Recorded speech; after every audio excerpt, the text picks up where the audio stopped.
Buenas tardes muchachos y bienvenidos a la 21ª clase de nuestro curso de Introducción a la Ingeniería de Procesos Metalúrgicos y de Materiales. En esta ocasión vamos a ver lo que son ejemplos de balances microscópicos de momentum para flujo laminar, ¿sale? Únicamente para flujo laminar. Vamos a ver una serie de ejemplos cortos, son tres ejemplos cortitos, para que se familiaricen un poco más con la metodología del transporte de momentum, ¿sale? Entonces el primer ejemplo es una capa que cae sobre una pared móvil vertical. Entonces vamos a leer el texto del ejemplo, que es básicamente la definición del problema. Entonces, un planchón continuo de metal es laminado en frío al pasar verticalmente entre dos rodillos en el mismo sentido de la gravedad. Entonces básicamente va bajando el planchón entre dos rodillos. Antes de entrar en los rodillos pasa a través de un tanque de aceite lubricante equipado con un dispositivo que cubre ambos lados del planchón con una capa uniforme de aceite al salir del tanque. El espesor de la capa de aceite es controlado ajustando el dispositivo. Si el flujo es laminar, operando el sistema con un número de Reynolds de 10, obtenga una gráfica que relacione la velocidad del planchón con el espesor de la capa de aceite, con al menos 5 puntos, ¿sale? La capa de aceite varía entre 0.1 y 0.3 milímetros. La densidad del aceite es de 952 kilogramos sobre metro cúbico. La viscosidad del aceite es 4.1 por 10 a la menos 3 newton segundo sobre metro cuadrado.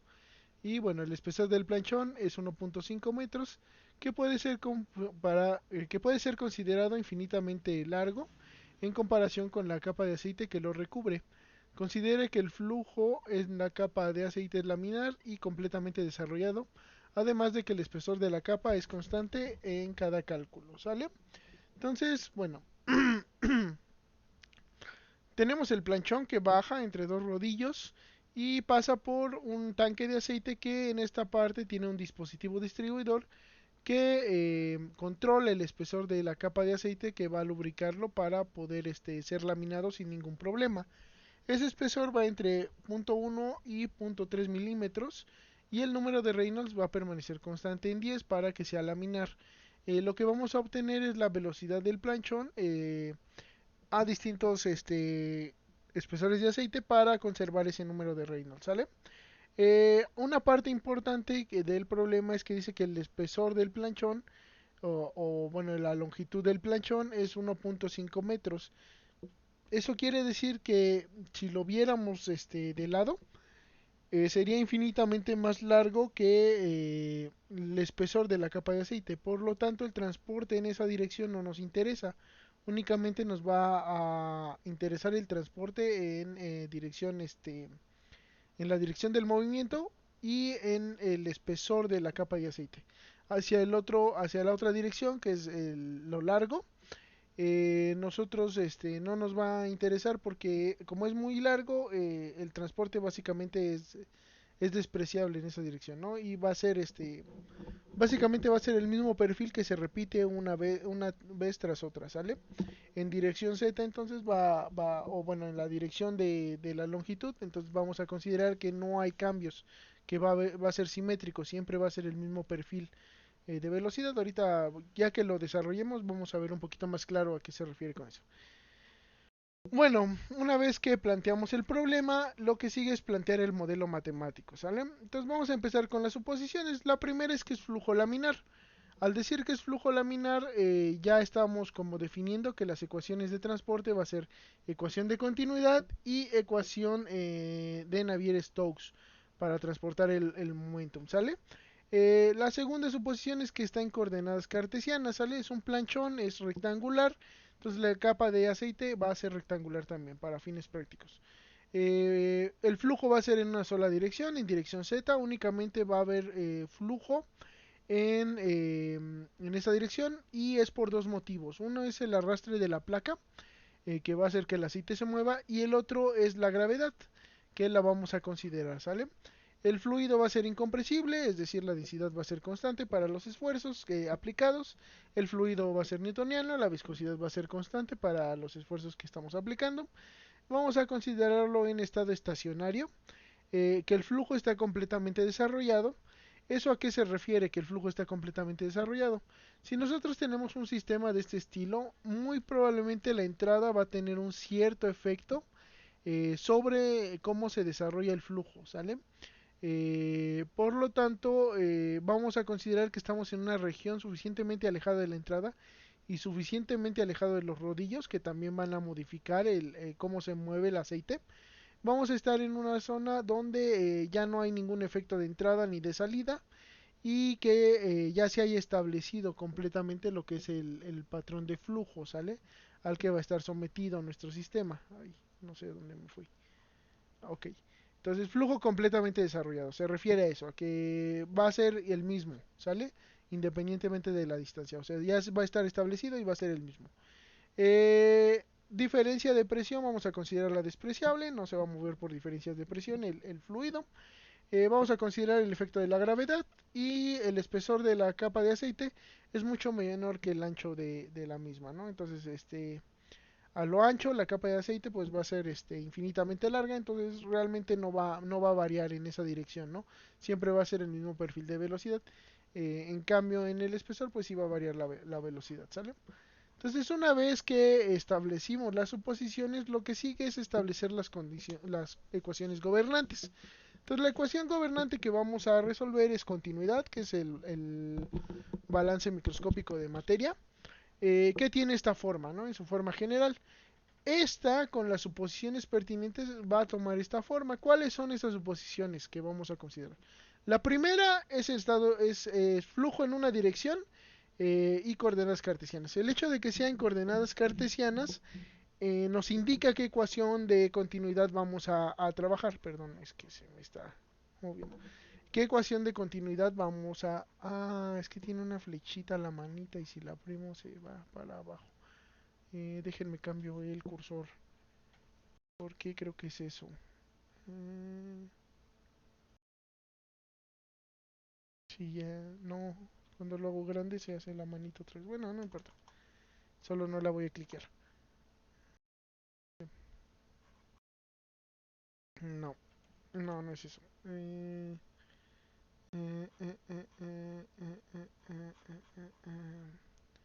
Pues ni modo, voy a tener cuidado de que no se clique. Perdón. A ver, control 0 para hacerlo grande. Ok. Bueno, ¿en qué estábamos? Que le vamos a aplicar las suposiciones a nuestra ecuación gobernante. Entonces, la primera, que es flujo laminar y coordenadas cartesianas, nos van a indicar que esta es la ecuación que tenemos que tomar, ¿sale? Este va a ser la ecuación con en coordenadas cartesianas, ¿sale? De continuidad en coordenadas cartesianas. Después está el flujo en una dirección. El flujo en una dirección indica que solo va a haber un componente de velocidad, ¿sale? Eh, en este caso es dirección z. Por lo tanto, la velocidad en y y la velocidad en x van a ser cero. La derivada de cero va a ser cero. Entonces, esto vale cero, esto vale cero. De tal manera que nos quedamos con esto igual a esto. Después dijimos que iba a estar en estado estacionario. Eso quiere decir que la acumulación es igual a cero. Por lo tanto, este componente también se va, quedándonos al final esta expresión, ¿no? Ya que la densidad es constante debido al que el fluido es incompresible, por lo tanto sale de la derivada y llegamos a esto, ¿sale? En cuanto a la ecuación de Navier-Stokes, nosotros sabemos que es para fluido incompresible newtoniano en coordenadas cartesianas y dirección z. Todo eso viene de las suposiciones, fluido incompresible newtoniano, coordenadas cartesianas y únicamente en dirección z, de tal manera que seleccionamos esta ecuación, ¿sale? Una vez seleccionada, lo que vamos a hacer es aplicarle las suposiciones. La diferencia de presiones es despreciable, la dijimos aquí. Diferencia de presiones va a ser despreciable. Entonces, esta se va. El efecto de la gravedad, si lo consideramos, entonces esto se va a quedar. Es estado estacionario, por lo tanto la acumulación se elimina. El flujo va a ser en una dirección, por lo tanto velocidad en x y velocidad en y valen cero. 0 por lo que sea sigue siendo cero, 0 por lo que sea sigue siendo cero. Nos queda este término. En este caso, esta derivada de la velocidad en z con respecto a z vale cero por continuidad, así se dice. Entonces, como la ecuación de continuidad es esta y esto vale cero, Al momento de acoplarlo ya estaríamos resolviendo ambas ecuaciones. Entonces, únicamente por continuidad, este término se hace cero. Y la segunda derivada de ese término, pues también se hace cero, ¿no? La derivada es cero, la segunda derivada también va a ser cero. Ahora, quedamos que es infinitamente largo. Entonces, ¿qué quiere decir que sea infinitamente largo? Que no va a cambiar en esta dirección. Por lo tanto, la derivada con respecto a la posición en Y también va a ser cero por simetría axial, ¿sale? Siempre va a ser el mismo corte. Por lo tanto, únicamente va a cambiar con la dirección X. Entonces, nos va a quedar, este término se fue por continuidad, este flujo en una dirección, flujo en una dirección, estado estacionario. No hay diferencia de presiones, simetría axial, por continuidad se hace cero y nos queda este término y este término. Entonces, esta expresión va a tomar entonces esta forma, ¿sale? Densidad por la gravedad entre la viscosidad, ¿sale? Que viene de despejar este lado y pasar dividiendo este, igual a la segunda derivada de la velocidad de z con respecto a x. Como ya solo depende del componente x en lugar de derivada parcial, bueno, ponemos una derivada total y de esa manera ya nos queda de esta manera. Y esta ecuación va a ser válida entre 0 y h, que hace que es el espesor de la capa de aceite. Una vez que ya establecimos nuestra ecuación gobernante, toca establecer las condiciones de frontera o nuestras ecuaciones gobernantes, ¿no? Que sería esta y esta, pero como esta ya está acoplada aquí, pues únicamente nos quedamos con esta. Entonces, toca establecer las condiciones de frontera. Entonces, la primera va a ser que en x igual a 0, ajá, que es donde está la pared, por así decirlo. La velocidad va a ser la velocidad que lleva el planchón, porque acuérdense que el planchón va a ir moviéndose en una dirección, y esto es por condición de no deslizamiento. La segunda condición nos dice que en x igual a h, que es la capa de aceite, el espesor total, la derivada de la velocidad con respecto a x va a ser igual a cero. Y esto va a ser por condición de superficie libre. Acuérdense que la viscosidad de los gases es mucho menor que la de los líquidos, por lo tanto la transferencia de momentum se va a ver inhibida, ¿no? De tal manera que por superficie libre pues nos va a quedar aquí. Como no es estado estacionario, como es estado estacionario, no necesitamos condiciones iniciales. Si fuera transitorio, sí, pero es estacionario, no. Entonces lo que nos queda es resolver nuestra ecuación considerando las condiciones de frontera. Esta ecuación la podemos resolver por separación de variables, ¿sale? Entonces separamos las variables. Acuérdense que la segunda derivada es la derivada de la velocidad z con respecto a x sobre x, ¿no? Entonces separamos una primera vez, integramos, estos son constantes, nos queda x más c1 es igual a la derivada de z con respecto a x. Aquí es importante que ustedes tengan muy en mente si tienen condiciones de tipo Dirichlet o tipo Newman.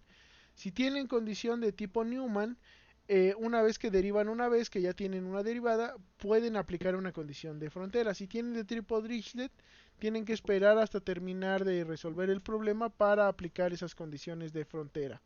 ¿Sale? Entonces, en este caso tenemos una condición de tipo Newman, podemos aplicarla en este momento. Entonces, sustituimos, esto vale 0 en x igual a h. Entonces sustituimos, obtenemos el valor de C1 y lo podemos reintegrar a nuestra ecuación. Entonces lo reintegramos, nos queda de esta forma, separamos nuevamente variables, de tal manera que llegamos a esta ecuación, ¿sale? A esta expresión. Una vez llegado a esta expresión, aplicamos la condición de frontera de tipo Dirichlet, que es que en x igual a 0, la velocidad es la velocidad del planchón. Entonces 0, 0 se va a C2 igual a la velocidad del planchón. Entonces sustituimos esta en nuestra expresión y obtenemos ya finalmente una expresión que nos estima la velocidad en z con respecto a la posición en x, ¿sale? Ahora, esta podemos sacar la expresión o la velocidad promedio mediante el teorema del valor medio, ¿no? Que es la integral de la función diferencial de x entre la integral de 0 a h diferencial de x. Resolviendo esto van a llegar a esta expresión que es la velocidad promedio y con ella podemos calcular lo que es nuestro número de Reynolds, que el número de Reynolds es 4 veces el área transversal entre el perímetro, no, 4 veces, no, sí, es la densidad por la velocidad promedio, que en este caso lleva valor absoluto porque es negativa, entonces valor absoluto, por el diámetro hidráulico, que el diámetro hidráulico es 4 veces el área transversal entre el perímetro mojado. En este caso en particular, eso es 4H, les da 4H, ¿sale? Y todo entre la viscosidad. Entonces esta es nuestra expresión para el número de Reynolds. Y vamos a graficar la velocidad del planchón en función del espesor de la capa de aceite lubricante, que es lo que nos pedían, ¿no?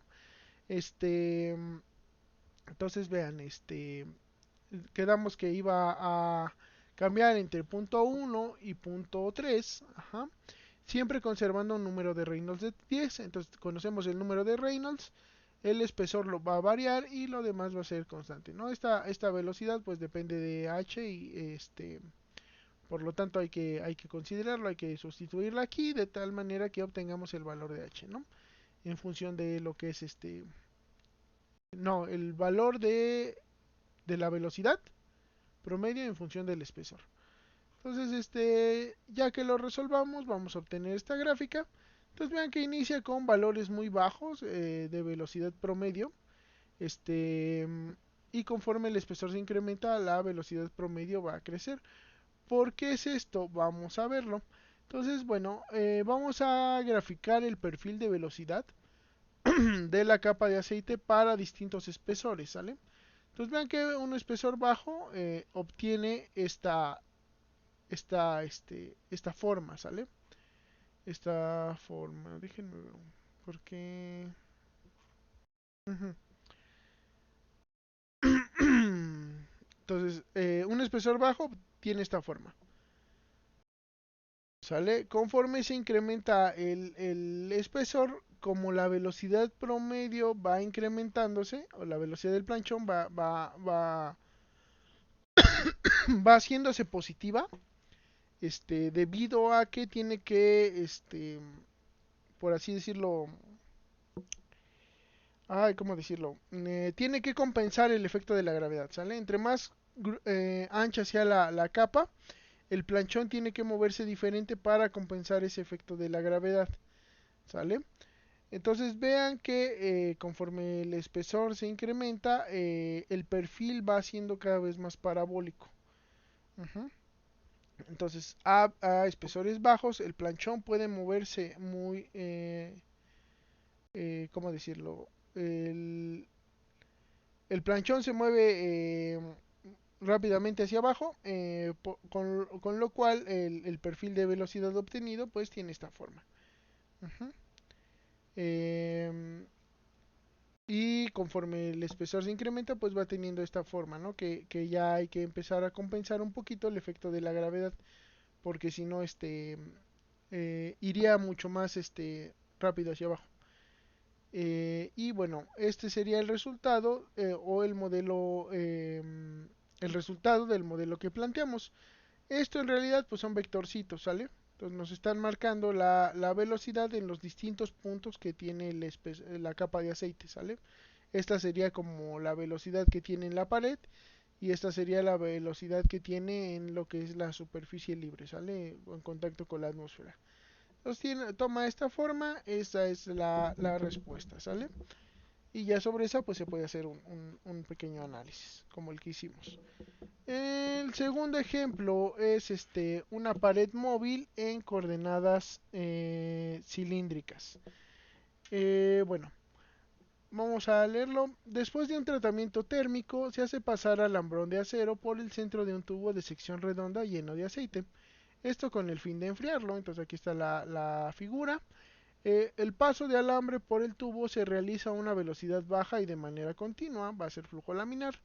El aceite se considera incompresible y newtoniano, sin embargo, sus propiedades cambian con la temperatura, tal como se muestra en la tabla 1. Entonces va a ser un aceite que tiene distinta viscosidad y densidad dependiendo de la temperatura.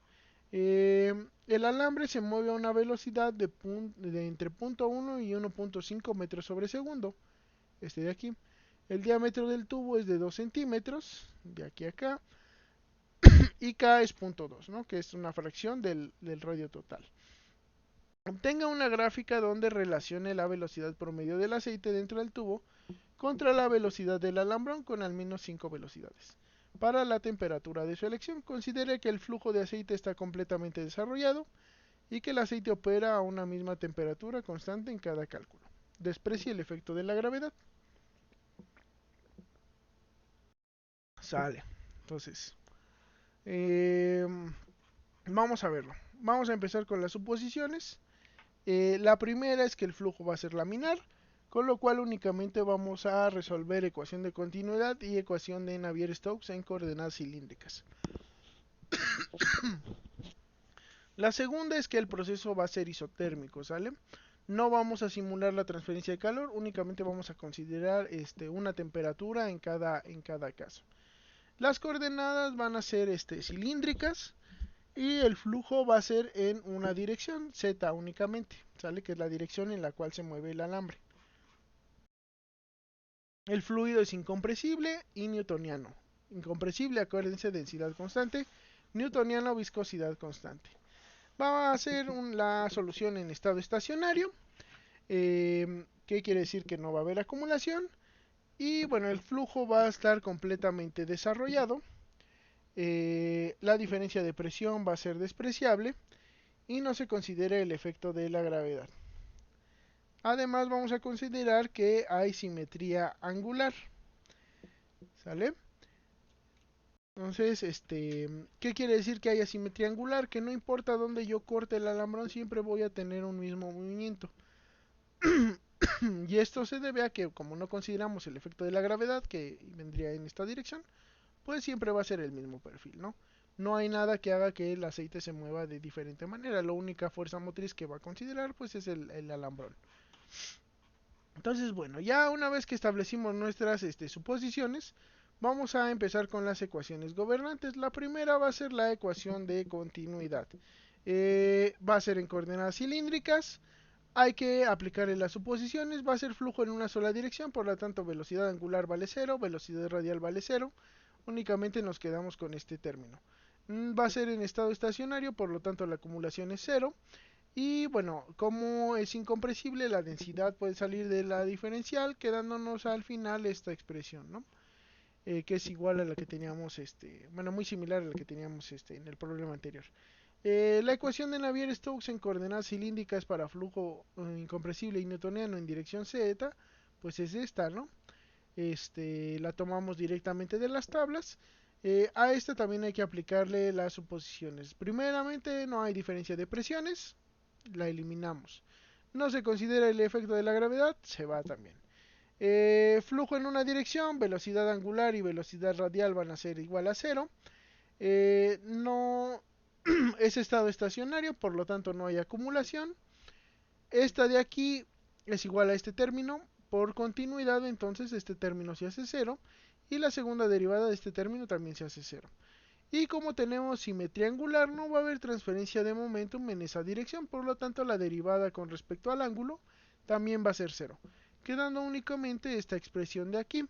Va multiplicado por la densidad, pero como la densidad es una constante, podemos dejarlo 0 igual a la derivada con respecto a r de r veces la derivada de la velocidad en z con respecto a r. También está este 1 sobre r, se elimina al momento de despejarlo, ¿no? Debido a que es igual a 0 todo este término. Entonces, ya como solo depende de r, podemos dejarlo como una diferencial. Ya no es una diferencia, hay una derivada parcial. Ahora es una derivada total. Entonces, nos quedamos con este término y vamos a aplicar vamos a ver las condiciones de frontera. Esta ya sería nuestra ecuación que vamos a resolver. Entonces, nuestra primera condición de frontera es que en r igual a kr, la velocidad del aceite va a ser la velocidad del alambre por no deslizamiento. Y la otra va a ser que en R igual a R, la velocidad del aceite va a ser cero porque el tubo es estático. Entonces, en ese aspecto, pues vamos a tener dos condiciones de tipo Dirichlet. ¿Sale?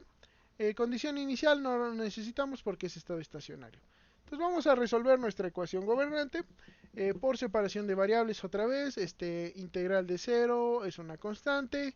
Despejamos, llegamos a esta segunda integral, nuevamente por separación de variables, la resolvemos y llegamos a esta expresión, ¿no? Que es la velocidad en z es igual a una constante por el logaritmo natural de r más una constante 2. Como tenemos dos condiciones de tipo Dirichlet, hay que sustituir las dos para obtener el valor de C1 y C2, es decir, obtener dos ecuaciones con dos incógnitas. Entonces, la primera es que en R igual a KR, la velocidad va a ser la velocidad del alambrón, y la otra es que en R igual a R, en la posición radial igual a R, la velocidad va a ser cero, porque es el diámetro de la tubería. Vamos a resolver por lo tanto, obtenemos el valor de C1 y C2 de resolver estas dos ecuaciones simultáneas. C1 va a ser que la velocidad del alambrón entre el logaritmo natural de K, bueno, va a tomar el valor de la velocidad del alambrón entre el logaritmo natural de K, y C2 va a ser el negativo de la velocidad del alambrón entre el logaritmo natural de K multiplicado por el logaritmo natural de R. Estas las sustituimos en esta expresión para obtener una expresión que nos dé la velocidad de Z con respecto a la posición radial, llegando a esta expresión, ¿sale? Entonces hay que hacer un poquito de álgebra por ahí, pero llegan a esta expresión. Una vez con esta expresión, lo que hacemos ya es sacar la velocidad promedio para poder graficar, ¿sale? Entonces la velocidad promedio, acuérdense, es con el teorema del valor medio. Como está en coordenadas cilíndricas, la diferencial es 2πr de r, ¿sale? Entonces es la función, que es esta, por 2πr de r entre la integral de kr por r de 2πr de r.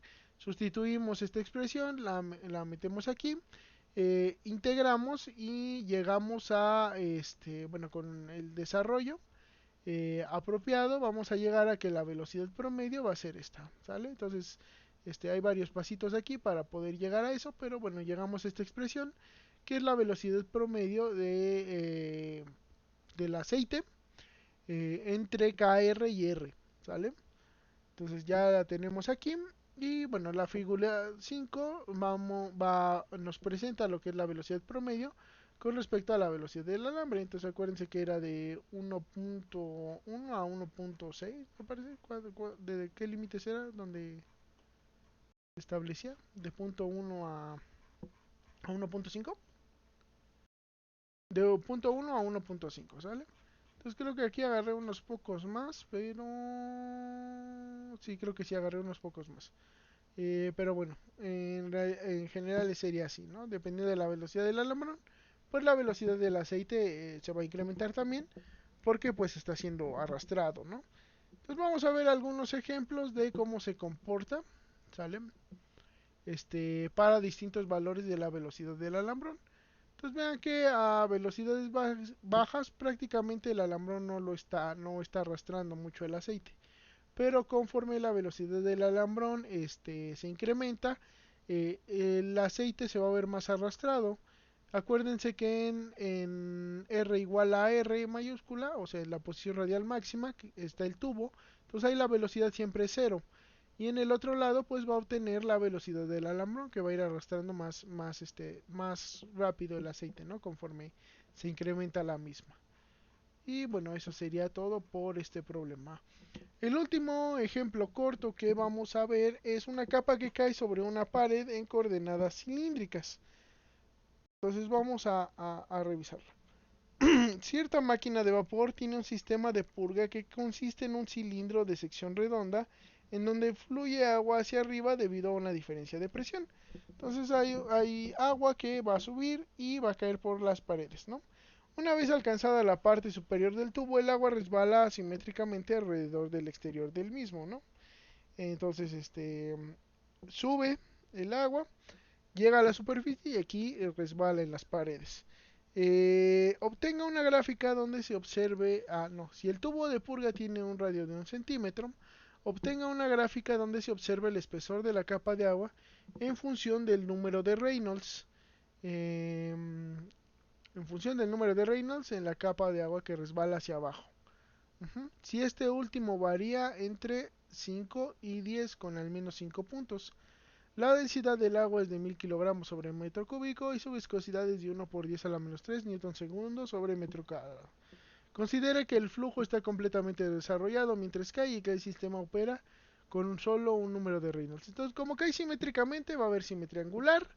De 0 a R es esta parte donde está la pared del tubo.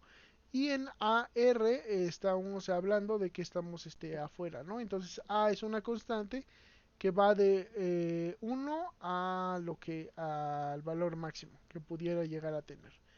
Este es la definición del problema. Entonces lo que nos interesa es la velocidad que tiene el agua mientras cae alrededor del tubo.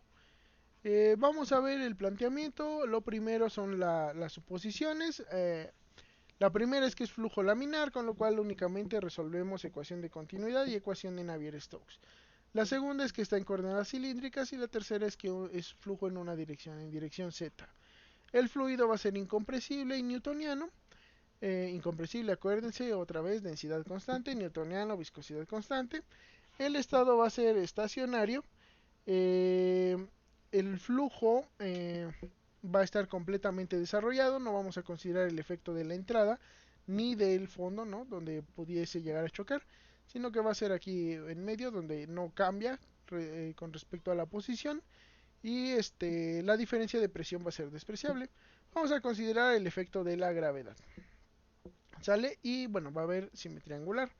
Entonces, ¿por qué cae esto? Únicamente por la acción de la gravedad. El tubo es estático, no hay transferencia de momentum con los alrededores, por lo cual la única fuerza que está haciendo que se mueva el fluido es la gravedad. Entonces empezamos con la ecuación de continuidad. Nuevamente copiamos la ecuación y le aplicamos las suposiciones. Es flujo en una sola dirección.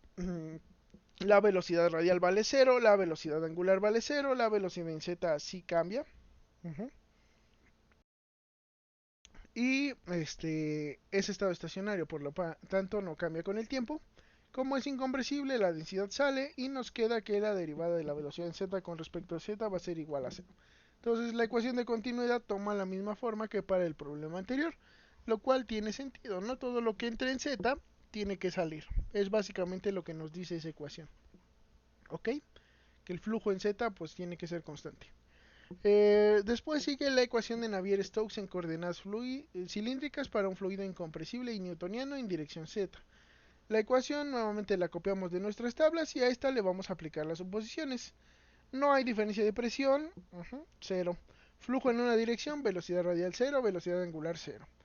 Estado estacionario, acumulación 0.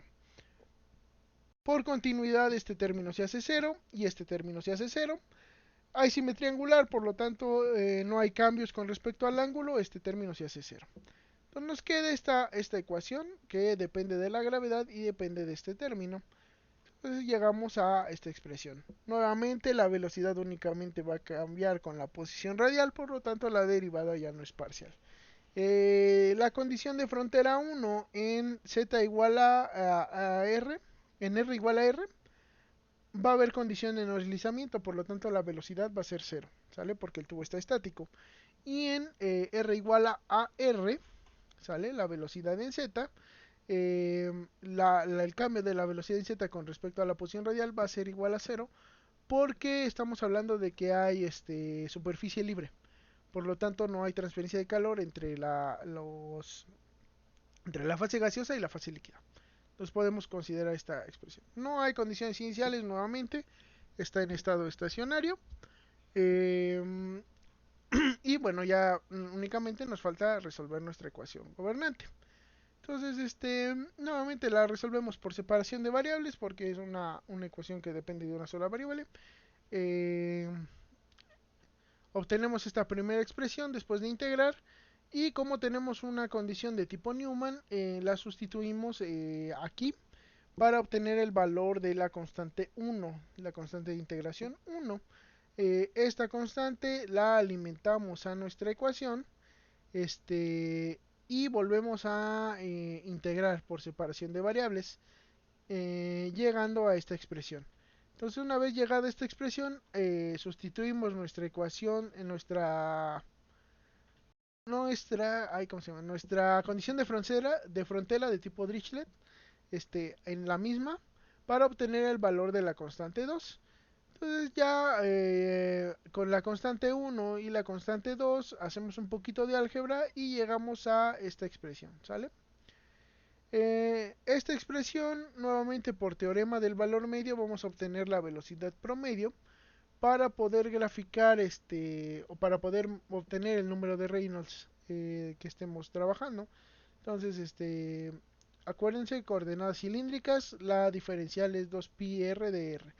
Entonces la desarrollamos un poquito, ¿sale? Un poquito de trabajo aquí de cálculo y de álgebra para llegar a esta expresión que está aquí, ¿sale? Entonces esta sería la expresión para la velocidad promedio. Aquí el número de Reynolds sería la densidad por la velocidad media, valor absoluto nuevamente entre la viscosidad. Y por el diámetro hidráulico. Y el diámetro hidráulico, acuérdense que es 4 veces el área transversal entre el perímetro mojado. Entonces toma esta forma, ¿no? 2r por a cuadrada menos 1. Ya que llegamos a esta, eh, vamos a poder graficar lo que es el espesor de la capa de agua en función del número de Reynolds entre 5 y 10, ¿sale? Que sería este. Entonces, entre mayor sea el número o el espesor sea mayor, el número de Reynolds se va a incrementar también. Y bueno, podemos graficar el perfil de velocidad que obtiene la capa para distintos números de Reynolds. Entonces vean que a mayor espesor, mayor va a ser el número de Reynolds, debido principalmente... No, a ver. Ah, sí, posición radial y velocidad, sí, ya, para distintos números de Reynolds. Entonces cada uno de estos corresponde a un número de Reynolds. El radio exterior del tubo es 10 milímetros y puede llegar a medir hasta 10.12 casi, prácticamente, 10.15 tal vez. 10.115, ¿sale? Tal vez. Entonces, bueno, vemos que todas tienen la misma forma. Y tienen la misma forma porque la única fuerza que hace que se mueva este fluido es la gravedad. Entonces únicamente va a ser más grande su efecto sobre la superficie externa porque ahí no hay nada que detenga su movimiento, ¿sale? Y quedamos que no hay transferencia de momentum entre el gas y el fluido. Entonces toma esta forma y bueno, con esto sería el último ejemplo corto que vamos a ver el día de hoy. Básicamente lo que tienen que aprenderse es la metodología, revisen a ver si los pueden replicar, si entienden totalmente lo que se está haciendo en los mismos, ¿sale? Y sería todo por esta clase. En la siguiente clase vamos a ver otro ejemplo, un poquito nada más a profundidad. En general los problemas que podemos resolver de flujo laminar son muy limitados porque tienen que ser problemas muy sencillos para que podamos resolverlo de manera analítica, la ecuación gobernante. ¿Sale? Entonces son ejemplos muy sencillos que se pueden trabajar fácilmente, un poquito de cálculo, un poquito de álgebra y sería todo. Entonces nos vemos la siguiente clase para ver los otros ejemplos. Hasta pronto muchachos.